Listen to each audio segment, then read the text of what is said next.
امام شافعی رحمہ اللہ فرماتے ہیں کہ علم کے 4 حصے ہیں۔ پہلا حصہ وہ ہے جہاں انسان تھوڑا سا پڑھ کر مغرور ہو جاتا ہے اور سمجھتا ہے کہ میں سب سے بڑا عالم ہوں، لیکن جب اور علم حاصل کر کے دوسرے حصے میں پہنچتا ہے تو اسے اپنی کم علمی کا احساس ہونا شروع ہو جاتا ہے، اور جب اللہ اسے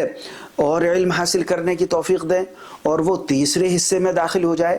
تو اسے پھر پتہ چلتا ہے کہ جتنا اس نے سیکھا تھا وہ کچھ بھی نہیں ہے، اس سے کئی گنا زیادہ علم ابھی تو باقی ہے۔ اب اس کے اندر عاجزی شروع ہو جاتی ہے، یہاں آ کر وہ خاموش ہونا شروع ہو جاتا ہے۔ اور چوتھا حصہ وہ ہے جہاں پہنچ کر انسان یہ پکار اٹھتا ہے کہ میں تو سب سے بڑا جاہل ہوں۔ یاد رکھیں، اگر علم آپ کو جھکنا نہیں سکھا رہا تو پھر سمجھ لیں آپ کہ ابھی پہلے ہی مرحلے میں پھنسے ہوئے ہیں آپ۔